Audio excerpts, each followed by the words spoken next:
John Ulzheimer is known as one of our nation's most recognized credit experts.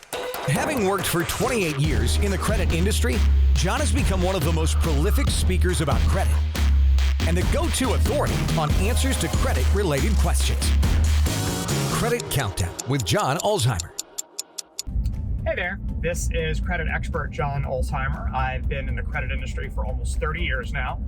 I have spent time at FICO, which is the company behind the FICO credit scoring system, and Equifax, which is one of the three generally recognized credit reporting agencies in the US. And so today's question has to do with building an emergency fund. I get this question a lot. Hey John, should I build an emergency fund? And if I do, how much? How many months should it be able to sustain me? So an emergency fund is really more of a budgeting tool rather than a credit tool. An emergency fund is exactly what it sounds like. It's a stash of money, if you will, kind of like a little bit of what they call a war chest of money. And the purpose for this money is only for emergencies. So, if your air conditioner system breaks, or if the engine in your car blows up, something that your refrigerator stops working, something that is legitimately kind of a household emergency, and you can't not go with it for an extended period of time. This emergency fund is for something like that. Emergency funds are also for, unfortunately, if you've lost your job because of some reason, then you could continue to make your minimum required payments on credit obligations and also your household related obligations like your utility bills, things like that, your mortgage, your rent if you live in an apartment.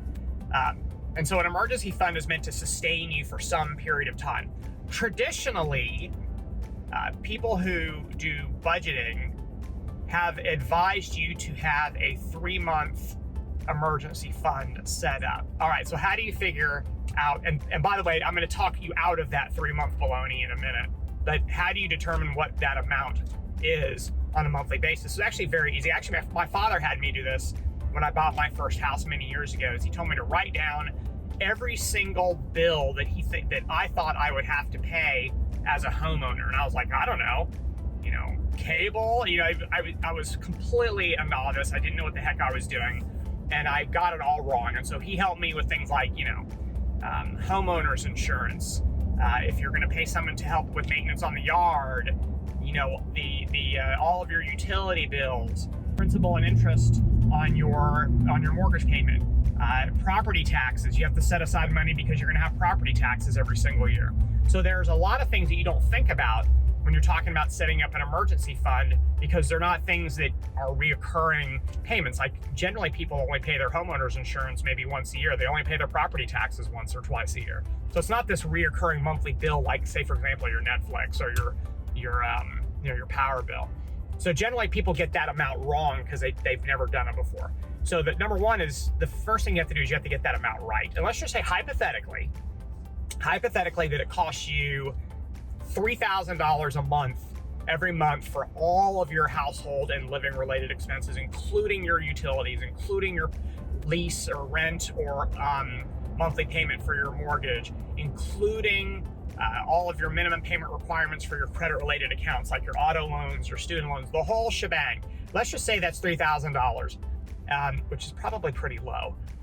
Now you're gonna have to take that amount and multiply it by 3. So you have to have $9,000 sitting in a bank somewhere, untouched and unused, if you're gonna set up a 3-month emergency fund.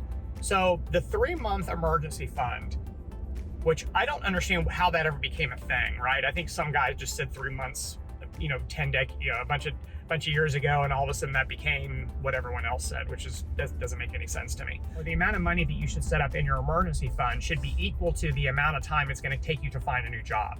And if you're in a profession where there's a high demand for people with your talents, or if you live in a part of the country where the unemployment rate is very, very low, and so it's really easy to get a new job, then maybe 3 months is fine. Maybe 1 month is fine. However, if you live in a part of the country, or if you're in an economic time where the unemployment rate is very high, and it's hard to get a job, then 3 months may not be sufficient. So you may need 6 months, you may need 9 months, you may need a year and a half. So think about the last time you had to go look for a job.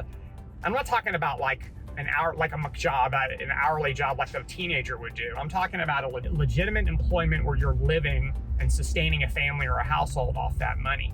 And then multiply that by however many months you think it would take you to find that type of a job. And that's the amount of your emergency fund. And it's all, by the way, it's always better to overestimate, because it's better to have more money in your emergency fund than you need than it is to have less than you think you may need. Because it's your money. It's not like it's being wasted. You're not buying something with it yet. It's sitting there and accruing interest. So if you have any more questions about emergency funds, drop them in the comment section below and I'll do my best to get to them. Thanks for watching and have a great rest of your day. We'll talk again soon. For more videos and credit tips from John Ulzheimer, go to www.tradelinesupply.com.